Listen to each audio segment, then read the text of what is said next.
just first up an easy one. How's the fitness of everyone heading into this game? Is anyone unavailable?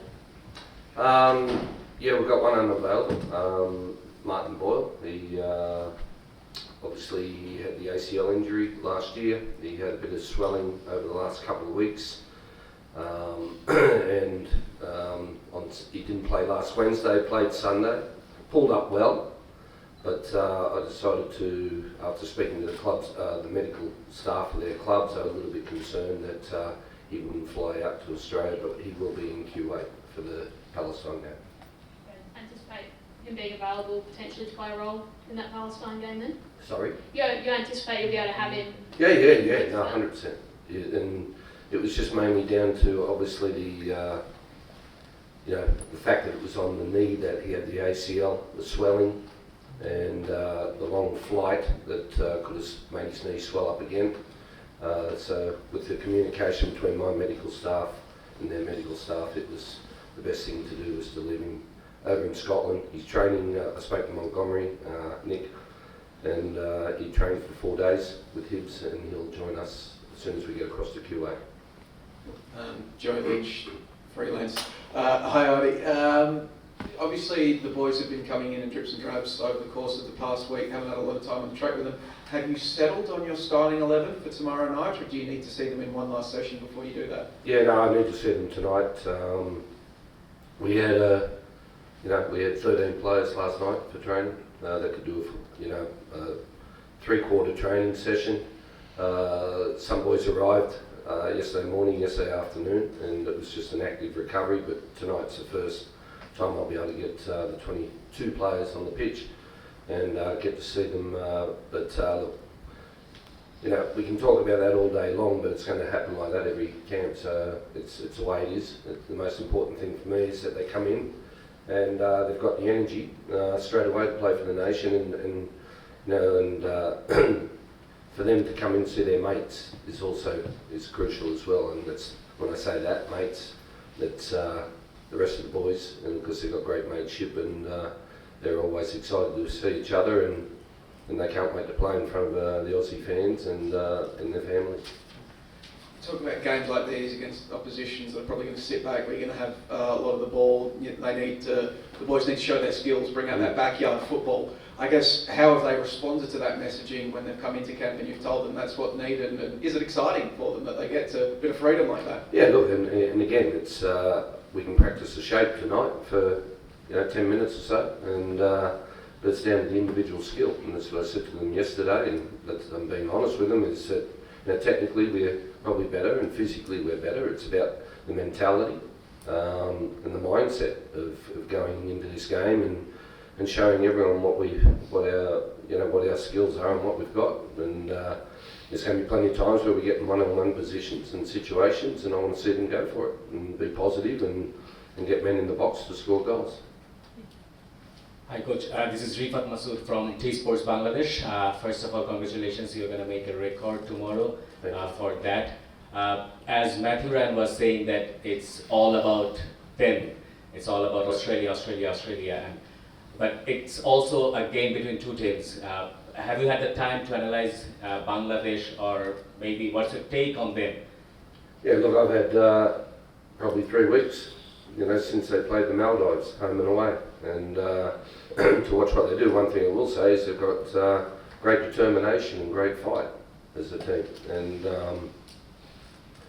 so obviously I've shown the boys today exactly what Bangladesh, their shape and how they play, and as Matty said, and that's a messaging that I drive all the time, is it doesn't matter who we play, we only have a certain amount of time in camp, and that is to focus on our jobs, but also we respect the opposition and we do what we need to do to beat the opposition. Hi, I'm Shafat Bindu from Bangladesh. If we see that Bangladesh is far behind in the ranking, so how you take this? It's again, we've set our own standards. It's a mentality and the mindset of going out there with that mentality to perform. When you put on that Socceroos shirt or the Australian national team shirt, it's about performing at your best, because you only get limited occasions or times to do that. So as soon as we go out there tomorrow night, and we're playing for the nation. We treat every opposition the same, but again, it's more about our own mentality, and we put in a great performance to make the nation proud. Okay, thank you. Graham Brady Ingram from Nine News. Robbie Slater wrote in the papers today that after the exceptional World Cup you had and the way things you went in recent games, particularly against England as well, and the quality of performance you put up there, that maybe haven't had the reception you deserved as the Socceroos as a whole compared to the Matildas, who have been rightly deserving of their reception, whereas it's almost been whisper quiet. Are you a bit disappointed there hasn't been more of a welcome home vibe for the Socceroos given the way you've been performing? I'll be honest, I didn't read it, I haven't seen it, and at the end of the day, that's Robbie's opinion. But for me, the game is, overall, men's and women's is growing. And I think that the respect that we get from, especially when we're in Europe, from other nations with what we did at the World Cup and what the girls did at the World Cup, a lot of nations are seeing that Australian football is growing. One of the examples of that, I guess, is Nesiri Kunda signing for Bayern Munich. Can you just take us through your thoughts on him? Obviously, he's been part of the Socceroos camp before. Do you think we're likely to see him get a cap in the near future? And what is his potential? Like, could he be up there with the Cahills and Kuehls and the Dukas and those sort of types? Yeah, but I think that's way too early to speak about that. If you talk about Harry Kuehl when he was 16, 17 years of age, it wasn't the Harry Kuehl that we saw at the mid-20s, late 20s. So, it's a pathway that Nesta's got to go on, and it's a tough pathway, but he's going to a fantastic club in Bayern Munich that really want to develop and help kids along their way. Nesta has great qualities, but at the same time, as I said, it's a pathway where he has to believe in himself. He has to work extremely hard, both on and off the field. And as I said, he's got the qualities, and I'm excited for the future for him. And no doubt, if the pathway goes right, we will see him in a Socceroos shirt. G'day, Arnie. I was just wondering, in this match, obviously, there might be a temptation to blood a few youngsters and get some of the rookies getting some minutes. Is that something you really need to wait until the match is completely sewn up, or are you looking at that from the start? Probably. We've only really got one. When I say one rookie, is one player that's coming to camp for the first time in Kusini, Yengi. The rest have been with me for quite a while, and that was the purpose of the last 8 months, was to help develop that pathway and get them ready for this World Cup campaign. But I believe in tomorrow night, putting out our strongest 11 at the moment and going out there and getting the job done. And then the full focus is then on Palestine and Kuwait. Just going forward, do you need to have some newer, younger players coming through at this stage? Are you pretty happy with the best 11 that you've got? Yeah, look, if I said to you how many players aren't here who were in Qatar, 17. So, it's how quick national team football can go. And I'm always been one that keeps my eyes open for not plan A for now. I always have the plan B and plan C for the future, because things can change very quickly. Did I expect Aaron Moy to retire at the time he did? No, I didn't. I thought that he'd go on for another 1 or 2 years, but this is the way it happens. And we've got some older players that are still doing well, but again, plan C is, will they be there in 3 years' time? So I've got to make sure that I'm keeping an eye on that as well and preparing for that as well, just in case. Alluding to that, Matty, you've obviously just sitting next to you, got a couple of younger goalkeepers that have been in form at club level. Are you anticipating Matty starts both these games, or is it one then one, or you change things up? Matty will start tomorrow night, definitely. It's hard to say whether he'll start both games, because we've got to get through this first game first. But, I said to you guys the other day, it's important you've got the right blend on the pitch, and that is, the young ones or inexperienced ones with senior players that have experience of playing World Cup qualifiers, knowing what it means, and that, rather than throwing on younger ones that don't have that experience, and making sure we get the mixture right culturally on the pitch. Graham, you touched on it a couple of times in terms of how you do want to play, but for the Aussie fans out there who can't wait to watch you, how would you encapsulate, right now, the message to the boys and how you really want them to play tomorrow night? Show your skills, show your qualities. You know, we're going to have the ball a lot and use it to the best that you can. And you know, I use the word in camp a lot of backyard football. And backyard football is, come on, show the tricks, show the back wheels, the flicks, and imagination. And you know, I can't teach them that in 2 days. They've already got that. And just one, I know you don't really like to focus on you breaking the record, but I read an article recently where you spoke about when you were coached for the first time at Socceroos and how much you've learnt now. I was just curious in terms of where you're at now. What have you learnt? What do you know about the game now? How much have you learnt being in media from 10 years ago? A lot. Exactly. But is there anything that sticks out? It wasn't a jab. It was. No, of course. It's exactly. It's life. It's, you know. It's, you know. I openly admit I wasn't ready. I did it to try and help the organisation at the time. Dick Advocaat had already signed a contract and was ready to take over after Gusidic. I was in contact with Dick Advocaat about the team that he wanted me to take to the Asian Cup, and so it was an interim role that I just did to try and help the organisation while I was doing the Olympic team.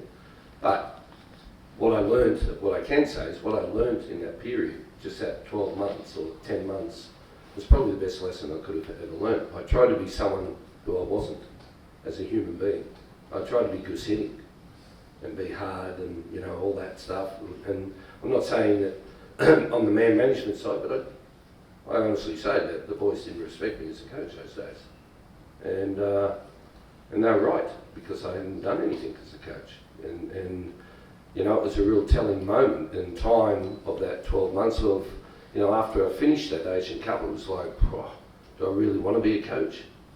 You know, with all the criticism and all that you get, then I started feeling if I really wanted to, and then I decided to myself I wanted to do it.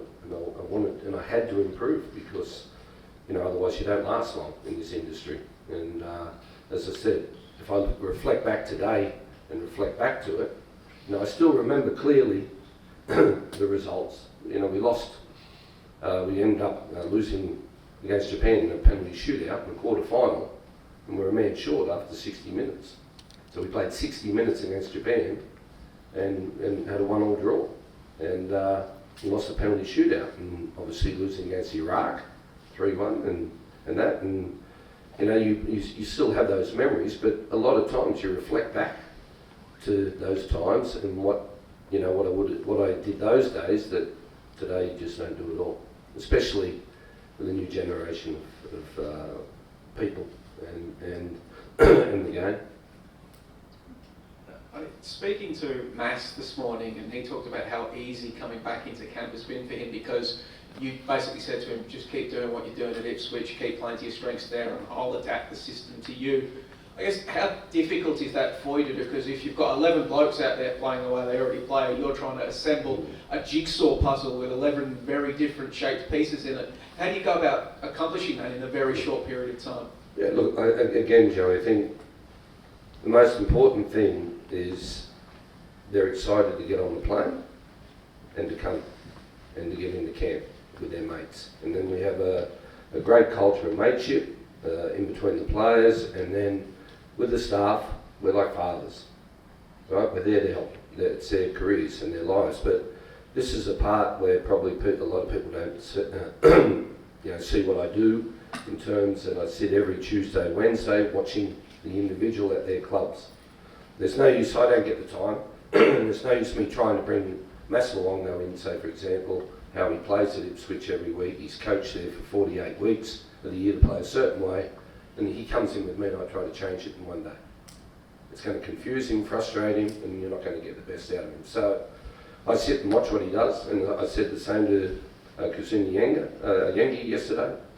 Exactly. I said, what do you do at Portsmouth? He told me. What do you do with the ball? What do you do without? Okay, just go do it. And at the end of the day, it makes him feel comfortable. Yes, it might not click, everything might not work together that great all the time, but it's playing players to their strengths. It's, you know, as I said, it's like anyone, if I'm asking them to do a completely different role, so I've got to be on top of what they're doing at their clubs all the time to make sure that I'm putting that role. And again, you'll see, and you saw against England that where we played a bit lopsided.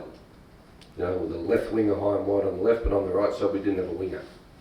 And that's down to the way that they play at their clubs. I just wanted to touch on Cassini Youngie again. You've got him and Mitch Duke, who are two strikers with kind of different profiles. Are you looking at maybe using them both together, or would you just play one up top and maybe focus on Mitch Duke as he's been there around the squad longer than Cassini? Yeah, look, I think it gives me a different option because, you know, you can play with 2 nines, 2 big number 9s, and, you know, I do think we'll have the height factor.